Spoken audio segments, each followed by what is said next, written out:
ورحمة الله.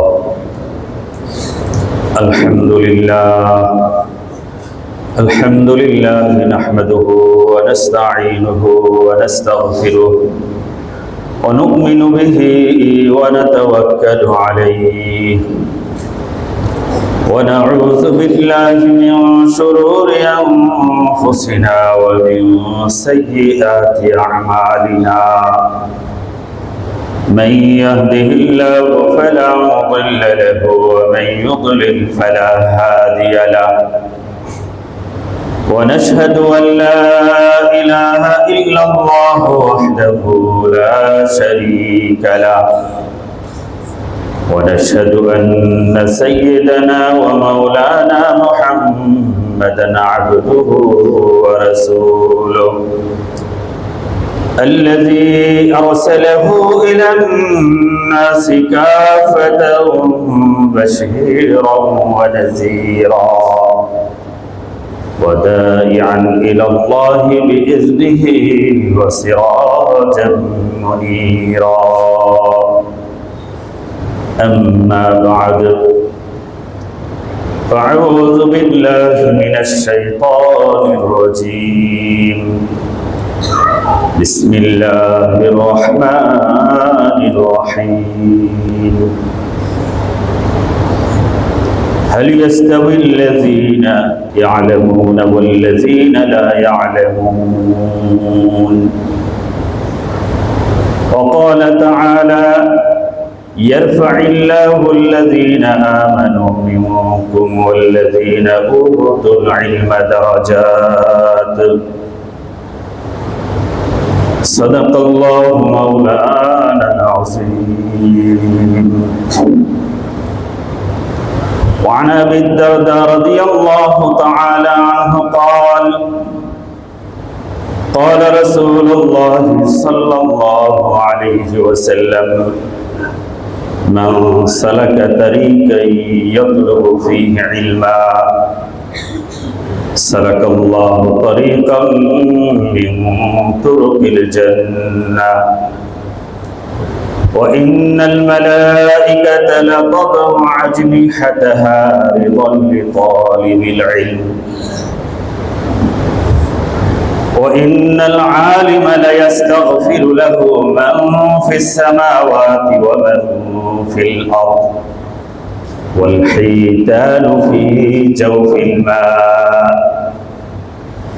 وإن فضل العالم على العابد كفضل القمر ليلة البدر على سائر الكواكب. وإن العلماء ورثة الأنبياء وإن الأنبياء لم يورثوا دينارا ولا درهما ورثوا العلم فمن أخذه أخذ بحظ وافر.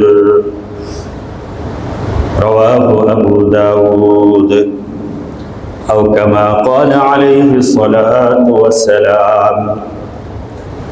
عرج النبي على السماء بلغ العلا بكماله أرسله الله سراجا منيرا كشف الدجى بجماله وصفه على خلق عظيم حسنت جميع خصاله. صلى عليه إلهنا صلوا عليه وآله. درشد اللهم صل على محمد وعلى آل محمد كما صليت على إبراهيم وعلى آل إبراهيم إنك حميد مجيد. اللهم بارك على محمد وعلى آل محمد كما باركت على إبراهيم وعلى آل إبراهيم إنك حميد مجيد. সম্মানিত মুসলিম ইকরাম বরাদর ইসলাম, আড়াল থেকে যারা শুনছেন মা বোনেরা, আমরা রব্বে কায়নাতের দরবারে শুকরিয়া জানাই। আল্লাহ পাক রব্বুল আলামিন আমাদেরকে সুস্থ রেখেছেন, সুন্দর শান্তিপূর্ণ পরিবেশে আমরা পবিত্র জুমার দিনে মসজিদে উপস্থিত হতে পেরেছি। অন্তরের অন্তঃস্থল থেকে আমরা শুকরিয়া জ্ঞাপন করি বলে আলহামদুলিল্লাহ। মুআজ্জাজ হাজরিন ইকরাম, আপনারা যারা বুঝেছেন আমি যে আয়াত ও হাদিস করেছি, এই আয়াত ও হাদিস এলেম এবং জ্ঞানের মর্যাদা সম্পর্কে। ইসলামে এলেমকে, জ্ঞানকে সবচেয়ে মর্যাদা দেওয়া হয়েছে এবং এই এলেম ও জ্ঞানের ভিত্তিতেই মানুষের শ্রেষ্ঠত্ব ফেরেশতাদের উপর প্রতিষ্ঠিত হয়েছে। এলেম শিক্ষার নির্দেশের আওতায় আমরা সব শ্রেণীর মুসলমান, যারা আলেম মাদ্রাসায় পড়ে তারা, আর যারা মাদ্রাসায় পড়ে না সাধারণ আমরা মুসলমান, তারাও এই নির্দেশের আওতায়। নবী করিম সাল্লাল্লাহু আলাইহি ওয়াসাল্লাম প্রত্যেকেই বলেছেন, তালাবুল ইলমি ফরিদাতুন আলা কুল্লি মুসলিম, জ্ঞান শিক্ষা করা প্রত্যেক মুসলমানের উপর ফরজ। এবং আমাদের কওমি মাদ্রাসাগুলোতে আপনারা জানেন যে রমজানের পরে নতুন শিক্ষাবর্ষ চালু হয়। এই মাদ্রাসার সাথে, যে এই মসজিদের সাথে একটা মাদ্রাসা আছে, এই 1947 সনে যতটুকু আমি শুনেছি এই জমিটা অক্ষ হয়েছে, 2 বিঘা জমি মসজিদের নামে। সম্ভবত 82-83 সনের দিকে এখানে বাইতুস সালাম নামে আরেকটি মাদ্রাসাও প্রতিষ্ঠিত হয়েছে। এই মসজিদের সাথে মাদ্রাসা একটা বর্তমানে অবিচ্ছেদ্য অঙ্গ হিসাবে প্রতিষ্ঠিত। যেহেতু নতুন একটা জ্ঞানের শিক্ষাবর্ষ চালু হয়েছে, তো এটা প্রসঙ্গ হিসাবে আমাদের সামনে খুবই প্রাসঙ্গিক হয়ে দাঁড়ায় যে আমরা এলেম ও জ্ঞান সম্পর্কে আলোচনা করা এই শিক্ষাবর্ষের শুরুতে। সেজন্য এলেমের ফজিলতের উপর ইনশাআল্লাহ আমরা কিছু আলোচনা করব এবং এই কওমি মাদ্রাসার ইতিহাস, ঐতিহ্য এবং অবদান, এবং এই কওমি মাদ্রাসা কি দেন ধারণা, আইডিওলজিকে বিশ্বাস করে, কোন ধরনের আকীদা ও মতাদর্শকে পোষণ করে, এবং বিশ্বে আহলুস সুন্নাত ওয়াল জামাত এবং মা আনা আলাইহি ওয়া আসহাবির যেই মিশন এবং যেই জামাত সারা বিশ্বে টিকে আছে, সেই জামাতের প্রতিনিধিত্ব এই কওমি মাদ্রাসা, ওলামায়ে দেওবন্দ এবং দেওবন্দি সিলসিলার মাদ্রাসাগুলো কিভাবে করে, সময় যতটুকু হয় এই বিষয়ের উপর ইনশাআল্লাহ আলোচনা করব। প্রথমে কোরআনুল কারীমে আল্লাহ পাক রব্বুল আলামিন কোরআন হাদিসে অসংখ্য জায়গায় ইলমের ফজিলতের কথা আছে, সব তো বলা যাবে না, কিছু আয়াত, দুই একটা হাদিস আলোচনা করব। আল্লাহ পাক রব্বুল আলামিন কোরআনুল কারীমে সুস্পষ্টভাবে বলেছেন, হাল ইয়াস্তাবিল্লাযিনা ইয়ালামুন ওয়াল্লাযিনা লা ইয়ালামুন, যারা জানে আর যারা জানে না তারা কি কখনো সমান হতে পারে? কখনোই সমান হতে পারে না। ইসলামের প্রথম ওহী কি ছিল? ইকরা, পড়ো। পড়ার নির্দেশ প্রথমেই। পৃথিবীতে কোনো ধর্মে পড়া, শিক্ষা, জ্ঞানকে এত বেশি প্রমোট করা হয়নি, এত বেশি গুরুত্ব দেওয়া হয়নি, এত বেশি উৎসাহিত করা হয়নি। অন্য ধর্মে যাবেন, ধর্মগ্রন্থ তো বিশেষ শ্রেণীর লোক ছাড়া, ব্রাহ্মণরা ছাড়া অন্য শ্রেণীর মানুষরা ধর্মগ্রন্থ পড়াই নিষেধ। আমাদের ধর্মে কোনো শ্রেণী নেই, আমাদের কোনো জাতপাত নাই। আমাদের ধর্মে বলা হয়েছে, ইন্না খালাকনাকুম মিন যাকারি ওয়া উনসা ওয়া জাআলনাকুম শুউবান ওয়া ক্বাবাইলা লিতাআরাফু ইন্না আকরামাকুম ইনদাল্লাহি আতকাকুম। আমি তোমাদেরকে এক মানব এবং এক মানবী থেকে, এক মানুষ এবং এক তার স্ত্রী থেকে সৃষ্টি করেছি। তোমাদের যে বংশ পরিচয় দিয়েছি এটা শুধু পরিচয়ের জন্য। কোন আব্দুর রহমান, সে কি শেখ না মৃধা না সৈয়দ না মোল্লা? এই পরিচয়ের জন্য, তোমরা ভালোভাবে চিনার জন্য, গর্ব অহংকারের জন্য বংশ পরিচয় নয়। তোমাদের সম্মানের ভিত্তি হবে তাকওয়া। ইন্না আকরামাকুম ইনদাল্লাহি আতকাকুম লা ফাদলা লিআরাবিয়্যিন আলা আযাবিয়্যিন ওয়ালা আযাবিয়্যিন আলা আরাবিয়্যিন ওয়ালা আসওয়াদ আলা আহমার ওয়ালা আহমার আলা আসওয়াদ ইল্লা বিত্তাকওয়া। তাকওয়া ছাড়া সাদা, কালো, আরব, অনারব এইসব পরিচয়ের কোনো শ্রেষ্ঠত্ব ইসলামে নেই। এই ইসলামে জাহিলিয়াতের যুগের কুপ্রথাকে ভেঙে দিয়ে এক সাম্য, ন্যায্যতা, ইনসাফের সমাজ প্রতিষ্ঠা করা হয়েছে এবং এই দীক্ষা দেওয়া হয়েছে, জ্ঞানে যে শ্রেষ্ঠ, ইসলামে সেই শ্রেষ্ঠ। সে যত গরিব ঘরের সন্তানই হোক না কেন, বংশ পরিচয় যে সমাজে যত নিচেই হোক না কেন, তার সন্তান যখন কোরআন শিখবে, ইসলাম শিখবে, আমরা তাকে ইমাম বানাতে কোনো দ্বিধা নাই। আমাদের ধর্মে কোনো প্রশ্ন নাই, আমাদের ধর্মে কোনো উত্তম অনুত্তমেরও কোনো ব্যাপার নাই, বরং জন্ম হোক যথাতথা, কর্ম হোক ভালো। আমরা এটা লালন করি যেন ইসলামের প্রথম ওহী হলো ইকরা বিসমি রাব্বিকাল্লাযী খালাক, পড়ো তোমার প্রভুর নামে যিনি তোমাকে সৃষ্টি করেছেন। এই পড়ার গুরুত্ব, জ্ঞানের গুরুত্ব ইসলামের সবচেয়ে বেশি। আল্লাহ পাক বলেছেন ইয়ারফাইল্লাহুল্লাযীনা আমানু মিনকুম ওয়াল্লাযীনা উতুল ইলমা দারাজাত। আল্লাহ পাক যাদেরকে ঈমান দিয়েছেন, যাদেরকে ইলম এবং জ্ঞান দিয়েছেন, তাদেরকে বহু গুণ মর্যাদা বাড়িয়ে দিয়েছেন, দারাজাত, অনেক দরজা স্তর বাড়িয়ে দিয়েছেন। এবং আল্লাহ পাক রব্বুল আলামিন সাধারণ মানুষকে বলেছেন ফাসআলু আহলা যিকরি ইন কুনতুম লা তা'লামুন, তোমরা যারা জানো না, যারা জানে তাদের কাছে জিজ্ঞেস করে নাও, তাদের কাছ থেকে জানো। আল্লাহ পাক রব্বুল আলামিন বলেছেন ইন্নামা ইয়াখশাল্লাহু মিন ইবাদিহিল উলামা, আমার বান্দাদের মধ্যে যারা আলেম তারা আমাকে বেশি ভয় করে। যে চিনে সেই কিনে, তাই না? না চিনলে তো সে কিনবে না যে এটা কি জিনিস। মক্কা গেলে আমরা অনেক ধরনের জিনিস দিয়ে ফুটপাতে বিক্রি করে, যে ভাই এটা কি, এটা খেলে কি উপকার হয়, চিনি না এটা কি কিনবো, আবার মানুষ কিনতেছে।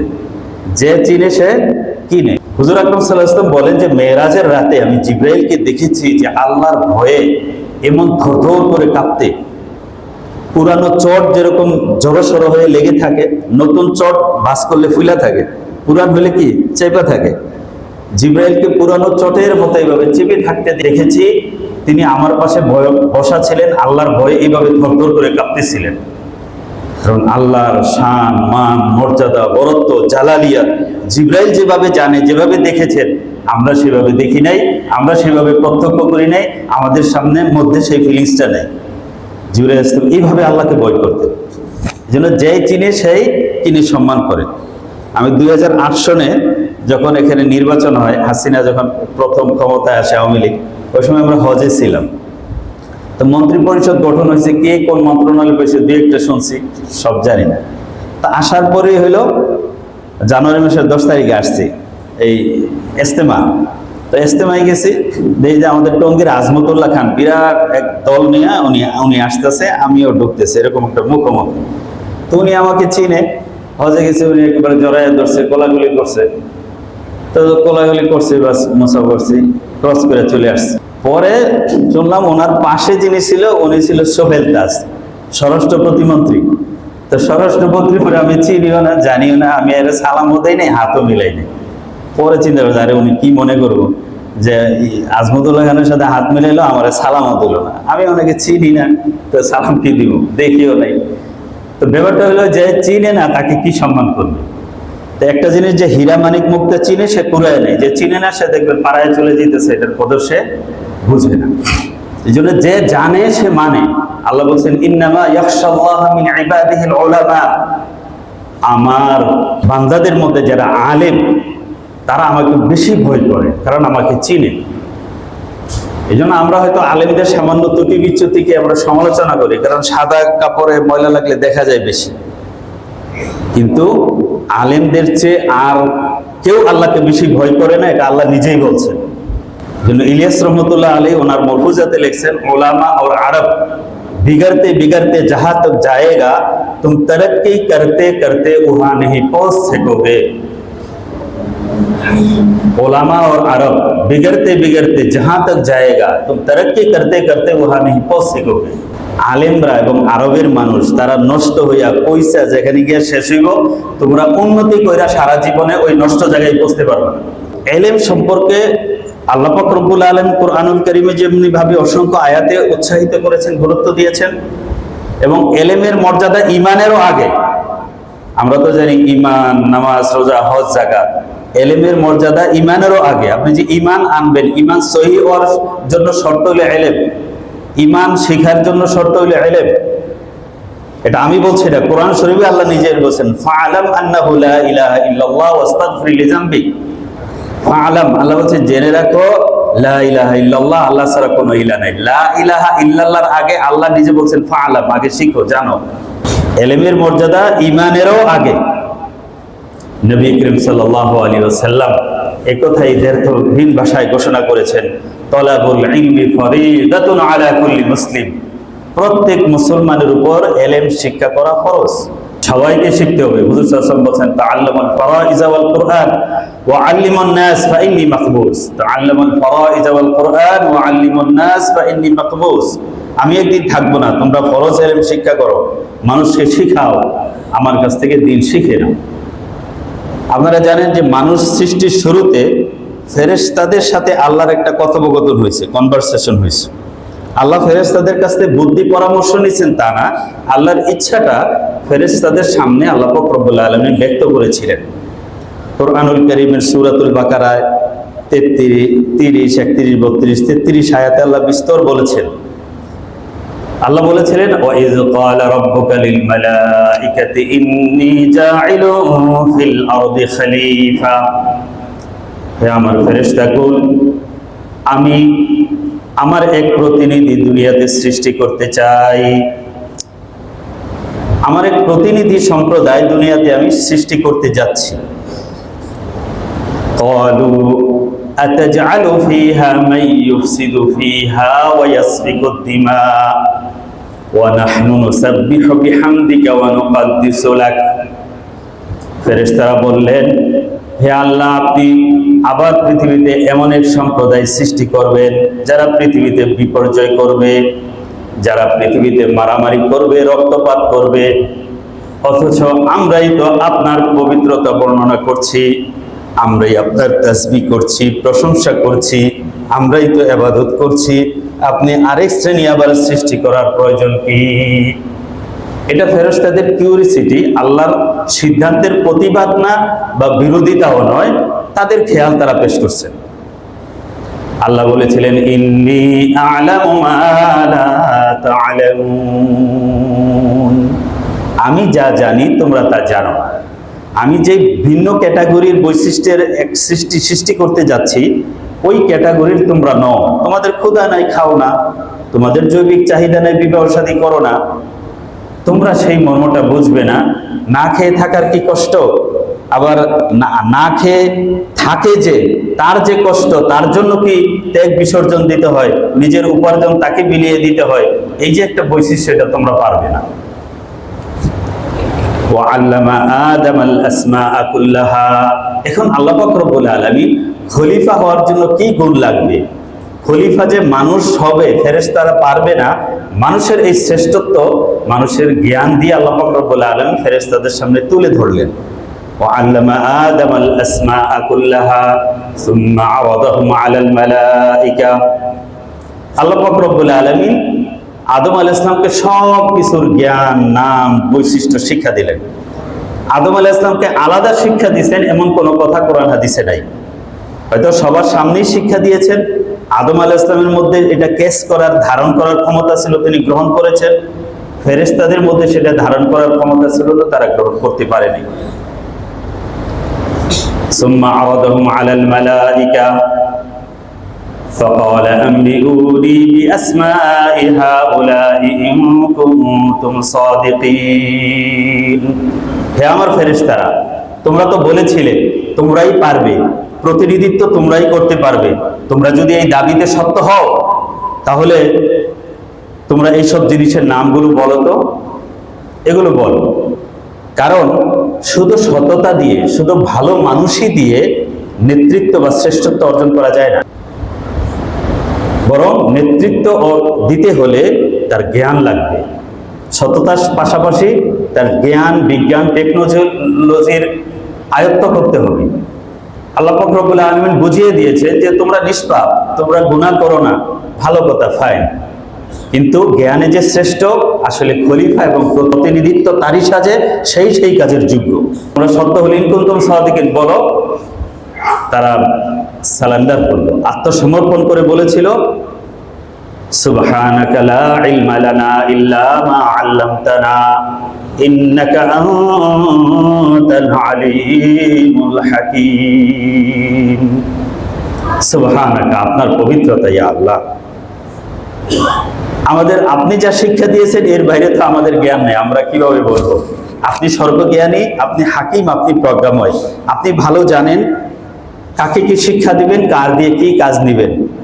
আপনার প্রজ্ঞার সামনে আমাদের জ্ঞান খুবই ক্ষুদ্র, খুবই সীমিত। যেহেতু ফেরেশতাদের আগের কথাটা কোনো আপত্তি বা প্রতিবাদ ছিল না, সহজেই ফেরেশতারা আত্মসমর্পণ করেছেন আদম আলাইহিস সালামের এই শিক্ষা ও জ্ঞানের সামনে। তাদের জ্ঞানের দৈন্যতা তারা মেনে নিয়ে সারেন্ডার করেছেন।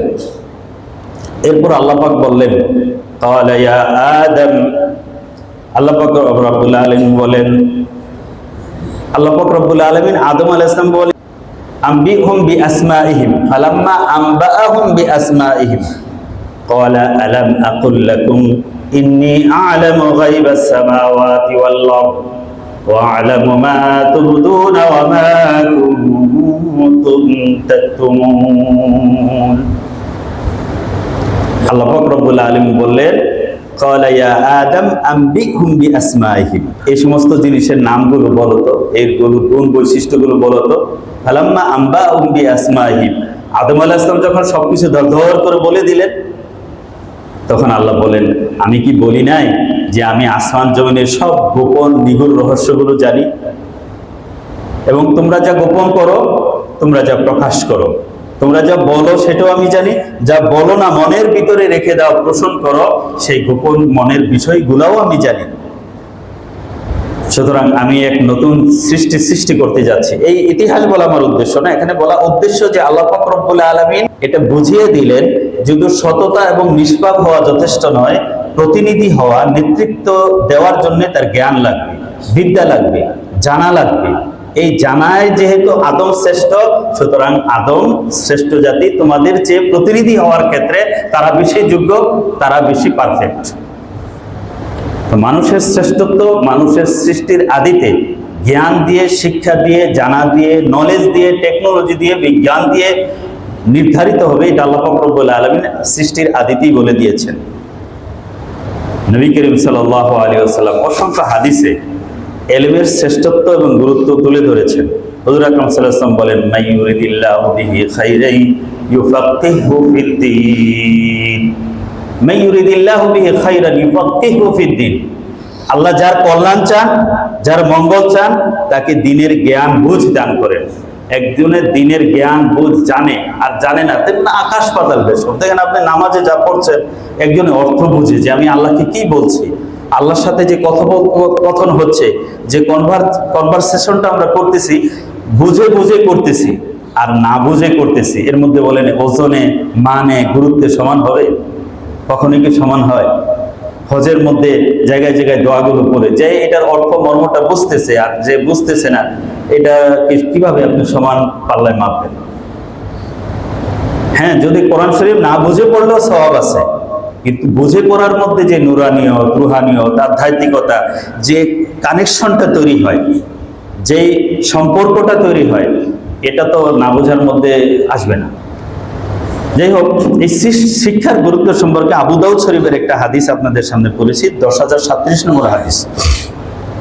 এই হাদিসটার অর্থ বলি। হুজুর আকরাম সাল্লাল্লাহু আলাইহি ওয়াসাল্লাম বলেন, মান সালাকা তারিকাই ইয়ালতাবিসু ফীহি ইলমা, কিছু কোন বর্ণনা আছে ইয়াতলুবু, মান সালাকা তারিকাই ইয়াতলুবু ফীহি ইলমা সালাকাল্লাহু বিহি তারিকাম মিন তুরুকিল জান্নাহ। যে ব্যক্তি ইলম অন্বেষণের পথে চলে, আল্লাহ পাক রব্বুল আলামিন তার জন্য জান্নাতের রাস্তা সহজ করে দেন। ওয়া ইন্নাল মালাইকাতা লাতাদউ আজনিহাতাহা রিদান লিতালিবিল ইলম। ওয়া ইন্নাল মালাইকা, আল্লাহর ফেরেশতাগণ তলবে ইলমদের সম্মানে তাদের পাখাকে তাদের পায়ের নিচে বিছিয়ে দেয়। এটার দুই অর্থ হইতে পারে, যে ফেরেশতারা তাদের পাখা বিছিয়ে দেয়, এটা হয়তো আক্ষরিক অর্থেই বিছিয়ে দেয়, ফেরেশতারা তলবে ইলমের সম্মানে তাদের পাখাকে বিছিয়ে দেয়। আরেকটা অর্থ করা হয়েছে যে ফেরেশতারা যখন উড়ে যায়, যখন তলবে ইলম যায় তার সম্মানে, বা যখন দ্বীনের কথা আলোচনা হয়, দ্বীনের কথা শোনার স্বার্থে তারা পাখা চাপড়ানোকে বন্ধ করে দিয়ে থেমে যায়, সেটা শোনে। এটা হলো পাখাকে বিছিয়ে দেওয়া। লাতাদউ আজনিহাতাহা রিদান লিতালিবিল ইলম ওয়া ইন্নাল আলিমা লা ইস্তাগফিরু লাহু মান ফিস সামাওয়াতি ওয়া মান ফিল আরদ ওয়াল হিতানু ফি জাওফিল মা। একজন আলিমের জন্য লা ইস্তাগফিরু লাহু মান ফিস সামাওয়াতি ওয়া মান ফিল আরদ, যে সমস্ত মাখলুক আসমানে আছে ফেরেশতাগণ, এবং যে সমস্ত মাখলুক জমিনে আছে, সমস্ত মাখলুক, গর্তের পিপিলিকা, পানির মাছ, বনের পশু পাখি, আকাশে উড়ন্ত পাখি, সব ধরনের পশু পাখি, সব ধরনের জীবজন্তু একজন আলেমের জন্য মাগফিরাতের দোয়া করতে থাকে। ওয়াল হাইতানু ফি জাওফিল মা, পানির মধ্যে যে মাছ থাকে তারাও। এর ব্যাখ্যায় মুহাদ্দিসিনে কেরাম লিখছেন যে ওরা কেন করবে? বনের পশু পাখি, পাখি, এই পানির মাছ, উড়ন্ত আকাশের যে পাখি, এরাও যে দোয়া করে, এর রহস্যটা কি, কারণ কি? তো এই জন্য করে যে একজন আলেম যদি বেঁচে থাকে, সে যে আমল করবে, সে মানুষকে শিখাবে, তার দ্বারা মানুষ দিনদার হবে, মানুষ আলেম হবে, মানুষ আল্লাহওয়ালা হবে। পৃথিবীতে মানুষের অন্তরে আল্লাহর নামটা বেঁচে থাকবে। আর যতক্ষণ আল্লাহর নাম বেঁচে থাকবে, মানুষ ও সমাজ পাপ মুক্ত থাকবে, তখন এই পৃথিবীর ভারসাম্য ঠিক থাকবে, পৃথিবী স্থিতিশীল থাকবে, ঠিক মতো শীত গ্রীষ্ম হবে, ঠিক মতো বাতাস প্রবাহিত হবে, আকাশ থেকে বৃষ্টি হবে, নদী নালায় পানি থাকবে।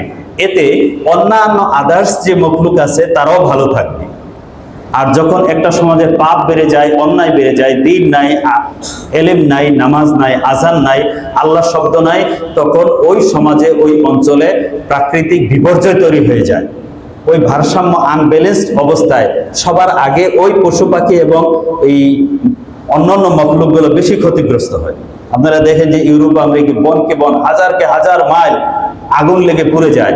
যখন আগুন লেগে পুড়ে যায়, তখন গাছ পড়ে, গাছের পাখিগুলা পড়ে না, বনের পশুগুলা তারা বাড়িঘর হারা হয় না, সবকিছু বিপর্যয় হয়ে যায়। যখন জলোচ্ছ্বাস হয়, নদী শুকিয়ে যায়, নদীর মধ্যে যখন প্রলয়ঙ্কারী সিডর তৈরি হয়, তখন কি হয়? সামুদ্রিক জীবজন্তুগুলো ক্ষতিগ্রস্ত হয়। আমাদের এই সমাজে যখন বলা হয়েছিল কি যে এখানে করোনার সময় যেই গণবসতি, যেভাবে মানুষ চলে, যেভাবে রাস্তাঘাটে মানুষ বের হচ্ছে, পশ্চিমারা তো এক একজন মাসকে মাস বের হয় না, এখানে লাখ লাখ মানুষ মরে পড়ে থাকবে, 20 থেকে 25 লক্ষ মানুষ বাংলাদেশে মরবে। আর ওই পশ্চিমারা ক্যালকুলেশন করে বলে দিয়েছে, WHO হাজার হাজার সতর্কবাণী, সোশ্যাল ডিস্টেন্স, এই সেই কত ভয় আমাদেরকে দেখানো হয়েছে, দেখানো হয়নি? টঙ্গীর মধ্যে আমি যে মসজিদে, কাদিম মসজিদে ইমামতি করতাম, আমি মুসল্লিদেরকে বলছি, ভাই এই মসজিদে কোনো সোশ্যাল ডিস্টেন্স হবে না, আমরা মিলে নামাজ পড়বো, যাদের পছন্দ এখানে পড়বেন, যারা ভয় পান তারা বাসায় পড়বেন, আসার দরকার নেই, সরকার বলে দিচ্ছে বাসায় পড়তে, বাসায় পড়েন। কিন্তু এখানে এসে ফাঁক হয়ে দাঁড়াবেন, কেউ ছোঁয়া লাগলে লাভ দিয়ে উঠবেন, এগুলো চলবে ইনশাআল্লাহ। আলহামদুলিল্লাহ, আমার মসজিদে একটা মানুষ মরা তো দূরের কথা, অসুস্থ হয় না।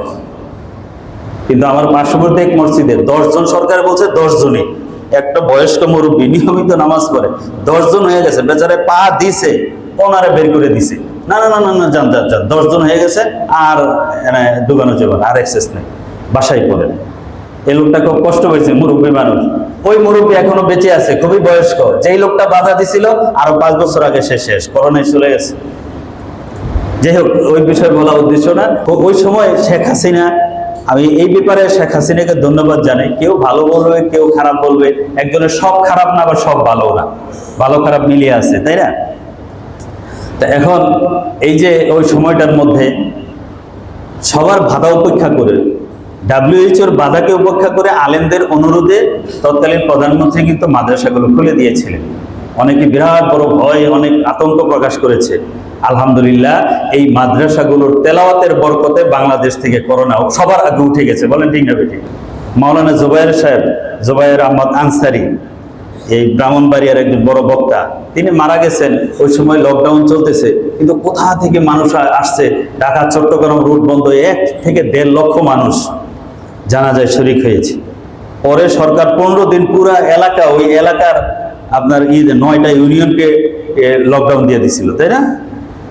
কই, আলহামদুলিল্লাহ, কোনো মানুষ ক্ষতিগ্রস্ত হয়নি।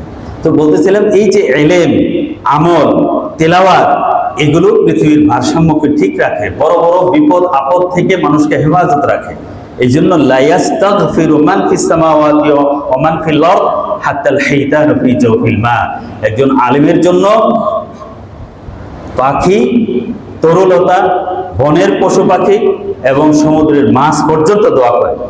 ইন্না ফাদলাল আলিমি আলাল আবিদি কাফাদলিল কমরি লাইলাতাল বদরি আলা সাইরিল কাওয়াকিব। ওয়া ইন্না ফাদলাল আলিম, মুসলিম উদাহরণ দিয়েছেন একজন আলেমের মর্যাদাটা একটা উপমা দিয়ে তোমরা শোনো। একজন সাধারণ মুসলমান না, বরং একজন আবেদ, আলেম নয়, নন আলেম, একজন খুব ইবাদতকারী যে ব্যক্তিটা, এই ব্যক্তির তুলনায় একজন আলেমের মর্যাদা এমন কাফাদলিল কামারি লাইলাতাল বাদরি আলা সাইরিল কাওয়াকিব, 14 তারিখের রাতে সমস্ত নক্ষত্রের উপরে চাঁদের আলোটা যেরকম প্রভাবিত, চাঁদের মর্যাদাটা যত বেশি, চাঁদের আলোটা সমস্ত দুনিয়াব্যাপী, এই চাঁদের মর্যাদা 14 তারিখের রাতে যেমন প্রবল, অন্যান্য নক্ষত্রের উপর একজন আলেমের মর্যাদা একজন আবেদের উপর তত বেশি হলো। সুবহানাল্লাহ।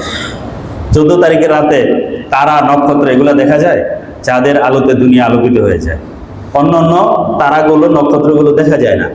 চাঁদ একটা উপগ্রহ, তার আলোতে সব হয়ে যায়। তেমনি ভাবে একজন আলেমের মর্যাদা সাধারণ আবেদের তুলনায় এমন বেশি।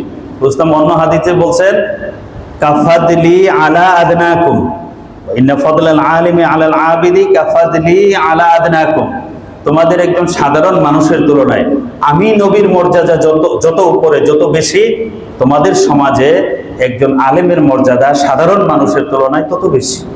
এই জন্য আশরাফ আলী থানভী রহমতুল্লাহ আলাইহি বলছেন যে তোমার কোনো সমস্যা প্রয়োজন হোক, সেটা দুনিয়াবি, একজন আলেমকে বলো, একজন আল্লাহওয়ালাকে বলো। এটা মনে করো না যে হুজুরে আমার ব্যাপার কি, আমার হইলো মামলার সমস্যা, আমার হইলো ব্যবসার সমস্যা, হুজুরে এটা কি করবো, আরে বলে লাভ আছে, এটা মনে করো না। বরং রাতের গভীরে যখন তিনি নামাজে দাঁড়াবেন, যখন তিনি মোনাজাতে বসবেন, তখন তোমার সমস্যার কথাটা যদি তার মনে হয়ে যায়, আল্লাহর এই প্রিয় বান্দাটা তার মুখ দিয়ে যদি তোমার ব্যাপারটা আল্লাহকে বলে, তোমার সমস্যা এক বলাই শেষ হয়ে যেতে পারবে। সুবহানাল্লাহ। তো এভাবে একজন আলেমের মর্যাদা ইসলামে বহুভাবে দেওয়া হয়েছে। হুজুর আকরাম সাল্লাল্লাহু আলাইহি ওয়াসাল্লাম শেষে যেই কথাটা বলেছেন, সবচেয়ে সিগনিফিকেন্ট কথা, সবচেয়ে গুরুত্বপূর্ণ কথা, হুজুর সাল্লাল্লাহু আলাইহি ওয়াসাল্লাম বলছেন ওয়া ইন্নাল উলামা ওয়ারাসাতুল আম্বিয়া ওয়া ইন্নাল আম্বিয়া লাম ইউওয়ারিসু দিনারা ওয়ালা দিরহামা ওয়া ইন্নামা ওয়ারাসুল ইলম ফামান আখাযাহু আখাযা বিহাজ্জিন ওয়াফির।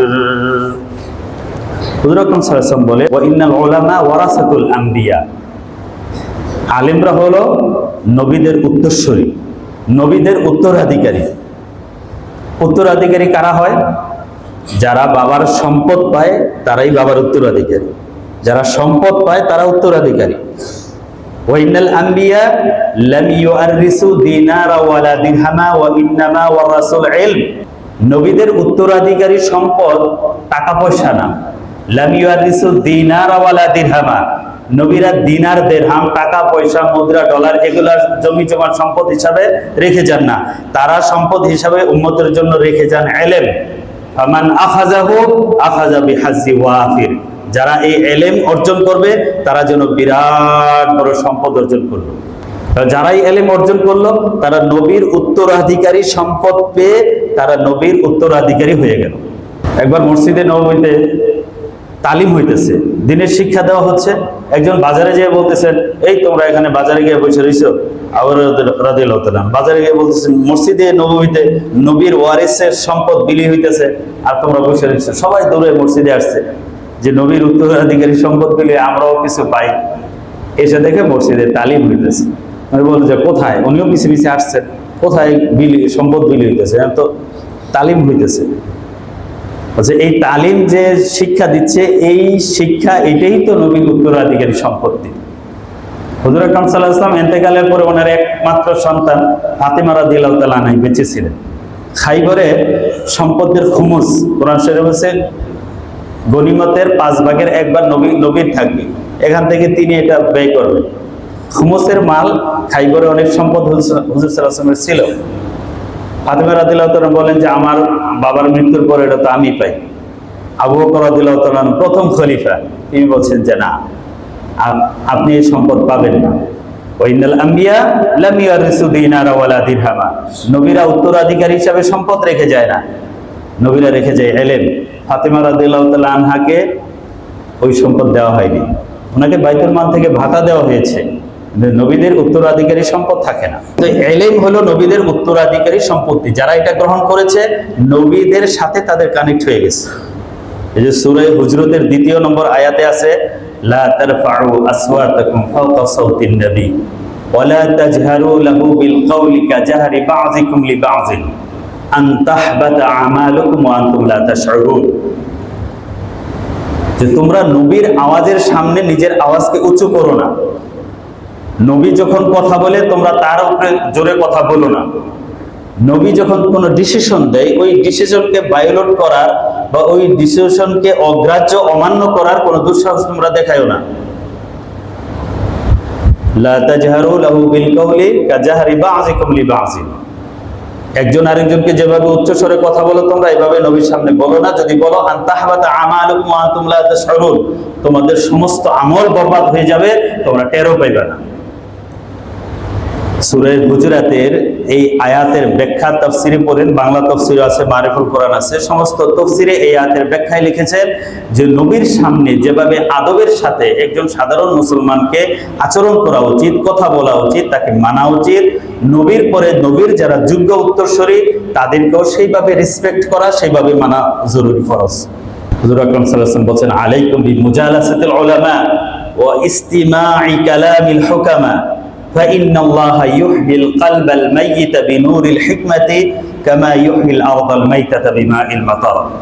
তোমাদের উপর আমি জরুরি আবশ্যক করে দিলাম তোমরা আলেমদের কথা শুনবে, জ্ঞানীদের মজলিসে বসবে, আলেমদের মজলিসে বসবে। আলাইকুম বিমুজালাসাতিল উলামা, আলেমদের মজলিসে তোমরা বসবে। কেন বসবে? কারণ তাদের এই কথা, তাদের ঐশী বাণী তোমার দিলের মৃত জমিনকে এমন ভাবে জীবিত করে দিবে, তোমাদের মুর্দা অন্তরকে এমন ভাবে আল্লাহর জিকির ও স্মরণ দ্বারা ভরে দিবে, তেমনি ভাবে বৃষ্টির পানি মৃত জমিনকে সজীব করে দেয়, জীবিত করে দেয়। চৈত্র মাসের খরায় যখন জমি শুকিয়ে যায়, এখানে বীজ ফেললে ফসল হয় না, যখন বৃষ্টি হয় তখন সেখানে বীজ ফেললে কি হয়? চারা গজায়, চারা অঙ্কুরিত হয়। তোমাদের এই মৃত জমিন আলেমদের কথায় সজীব হয়ে উঠবে, জীবিত হয়ে উঠবে। হুজুর আকরাম সাল্লাল্লাহু আলাইহি ওয়াসাল্লাম এইভাবে নির্দেশ দিয়ে গেছেন। তো আমরা তো আলেমদেরকে গুরুত্বহীনভাবে ভাবি যে আরে ওনারা কয় পয়সার মালিক, পয়সা দিয়ে মূল্যায়ন করি, কারণ পয়সার জামানা হয়ে গেছে বর্তমানে। এটা করে গেছে এদের এই জমিনে ব্রিটিশরা, কারণ ব্রিটিশরা আলেমদেরকে সবচেয়ে বড় প্রতিপক্ষ মনে করত। এই জন্য মোল্লার দর মসজিদ পর্যন্ত, কাঠমোল্লা, এই সে বিভিন্নভাবে নেগেটিভ নেতিবাচক শব্দ দিয়ে আলেমকে সংজ্ঞায়িত করে, পরিচিত করে একটা নেগলিসি সমাজে পরিবেশ তৈরি করা হয়েছে, যেন সাধারণ মানুষ আলেমদের থেকে দূরে থাকে। এলেম হইল আলো, যখন এই আলোর কাছে মানুষ আসে অন্ধকার দূরে হয়ে যায়। বিভিন্ন রকম বাতিল চক্রান্ত, স্কিম, তারা মানুষকে বিভ্রান্ত করার বহু রকম প্ল্যান, পরিকল্পনা মুসলমানদের সমাজে সেই অতীত জামানা থেকে চালু করেছে। কিন্তু আলেমরা যখন কোরআন হাদিসের আলোকে ব্যাখ্যা দিয়েছে, তাদের সমস্ত ষড়যন্ত্রের জাল ছিন্ন হয়ে গেছে। যেন মানুষ যেন আলেমদের থেকে দূরে থাকে, এটা হলো তাদের সবার আগে টার্গেট। যত বাতিল ফেরকা, বন্ড ফেরকা আছে, তাদের সবার আগে টার্গেট দেখবেন আলেমদের কথা। তাদের আলেমদের ব্যাপারে এমন এক ধারণা দেয় যে আলেমদের কাছে যাইও না, এরা এই সেই, এরা দালাল ফালার, এরা এই পেট পূজারী, ধর্মী ব্যবসায়ী, এদের কাছে যাইও না। কারণ এদের কাছে গেলেই কি হবে? আমাদের ষড়যন্ত্র সব ফাঁস হয়ে যাবে। কারণ কোরআন হাদিস হলো সবচেয়ে আগে মানদণ্ড। আলাই তারাকতু ফীকুম আমরাইন লান তাদিল্লু মা তামাসসাকতুম বিহিমা কিতাবাল্লাহি ওয়া সুন্নাত রাসূলি। আল্লাহর কিতাব এবং রাসূলের সুন্নাত, এটাই হলো আমাদের হক না হক বুঝার মানদণ্ড। আমরা যখন সকল বিষয় ফারুদ্দুহু ইলাল্লাহি ওয়া রাসূলিহি, আল্লাহ এবং আল্লাহ রাসূলের কাছে নিয়ে যাব, কোরআন হাদিসের আয়নায় যাচাই করব, কোরআন হাদিসের মানদণ্ডে যখন বিচার করব, কোরআন হাদিসের কোষ্টি পাথর দিয়ে যখন পরখ করব, তখন দেখবেন কোনটা সত্য, কোনটা মিথ্যা, কোনটা আসল, কোনটা খোটা, এটা কি হয়ে যাবে? প্রকাশ হয়ে যাবে। এই জন্য তারা আলেমদের কাছে মানুষকে আসতে দেয় না, ঘেঁষতে দেয় না। এলেম হলো আলো, তবে কোন এলেম, কোন জ্ঞান? যে কোনো জ্ঞান না। শয়তানের জ্ঞানও জ্ঞান, কিন্তু শয়তানের জ্ঞান আলো না। যেই জ্ঞানে আপনাকে আপনার রবের পরিচয় দেয় না, আপনাকে যিনি সৃষ্টি করলেন তার পরিচয় শেখায় না, এই পৃথিবী যিনি পরিচালনা করছেন, সৃষ্টি এবং পরিচালনা করছেন, তার পরিচয় যেই জ্ঞান দিয়ে জানা যায় না, সেটা জ্ঞান না, সেটা অন্ধকার, সেটা মূর্খতা, সেটা বর্বরতা। এই জন্য বলা হয়েছে ইকরা। রুস্তম বলছেন ইকরা, পড়েন। রুস্তম বলছেন মা নাবি কারি না, আমি তো পড়তে জানি না। ইকরা, পড়েন, আমি তো পড়তে জানি না। যখন জিবরাইল বলছেন ইকরা বিসমি রব্বিকাল্লাযী খালাক, পড়ুন আপনার সেই প্রভুর নামে যিনি আপনাকে সৃষ্টি করেছেন। তখন হুজুর সাল্লাল্লাহু আলাইহি ওয়াসাল্লাম পড়া শুরু করেছেন। তবে শিক্ষা ওই শিক্ষা যেটা প্রভুর নামের শিক্ষা, ওই শিক্ষা আসল শিক্ষা, যেই শিক্ষার মধ্যে প্রভুর পরিচয় পাওয়া যায়। ওই শিক্ষা হলো আলো, যেই শিক্ষায় রবের পরিচয় জানা যায়। যেই শিক্ষার মধ্যে রবের পরিচয় নাই, মালিকের পরিচয় নাই, স্রষ্টার পরিচয় নাই, এই জগৎ যিনি সৃষ্টি ও পরিচালনা করতেছেন তার পরিচয়টা নাই, ওটা শিক্ষা না, ওটা আলো না, ওটা অন্ধকার, ওটা মূর্খতা, ওটা আরো বর্বরতা। ওই শিক্ষা মানুষকে আরো বর্বর বানায়, জাহেল বানায়, মূর্খ বানায়, দুর্নীতিগ্রস্ত বানায়। ওই শিক্ষিতরা দেশ, জাতি, রাষ্ট্রের জন্য ক্ষতিকারক। যে শিক্ষা আলো, এই শিক্ষিত মানুষরা নিজের জন্য উপকারী, ফ্যামিলির জন্য উপকারী, সমাজের জন্য উপকারী, রাষ্ট্রের জন্য উপকারী। এদের দ্বারা কারো কোনো ক্ষতি হয় না, কল্যাণই কল্যাণ হয়। বলেন ঠিক না বেঠিক? ঠিক একজনে আমাদের বাবুল ভাই, আর কেউ ঠিক বলে না কি ভাই? এই ওয়াজের সাথে আপনার একমত না? আল্লাহর শিক্ষা যে আসল শিক্ষা, রবের পরিচয়ের শিক্ষা যে আলো, এটার সাথে সবাই একমত। এই শিক্ষারই একটা ধারাবাহিকতা, সেই আরে আরকাম মক্কায় রাসূল সাল্লাল্লাহু আলাইহি ওয়াসাল্লাম যেই করে শিক্ষা দিতেন, মদিনায় আসহাবে সুফফা যে শিক্ষা দিতেন, এই শিক্ষারই একটা উত্তরাধিকার সূত্র ও ধারাবাহিক আদর্শের এই অনুসারী হলো মা আনা আলাইহি ওয়া আসহাবি ওয়া আহলে সুন্নাত ওয়াল জামাতের অনুসারী হলো এই কওমি মাদ্রাসাগুলো। এই কওমি মাদ্রাসার শিক্ষার ইতিহাস কি, ধারাবাহিকতা কি, কি প্রেক্ষাপটে এই শিক্ষা ব্যবস্থাটা চালু হয়েছিল? লর্ড ওয়ারেন হেস্টিং 1780 সনে কলকাতা আলিয়া প্রতিষ্ঠা করেছিল। সেই কলকাতা আলিয়া ইসলামী শিক্ষা প্রচার ও প্রসারে এবং এই আহলে সুন্নাত ওয়াল জামাতের মতাদর্শকে ধারণ করার ক্ষেত্রে কতটুকু ভূমিকা পালন করেছে? কওমি মাদ্রাসা আজকে এই 150 বছরের বেশি ইতিহাসে কতটুকু অবদান রেখেছে, এই ইতিহাসটা আমার মনে হয় মুসলমানদের জানা উচিত। এজন্য আজকের আলোচনা এখানেই সমাপ্ত করতে হচ্ছে, যেহেতু সময় আরো ওভার হয়ে গেছে। আগামী জুমা ইনশাআল্লাহ এই ধারাবাহিকতার আলোকে বাকি অংশগুলো আলোচনা করব। আল্লাহ পাক আমাদের বুঝদান করেন, তৌফিক দান করেন, আমিন।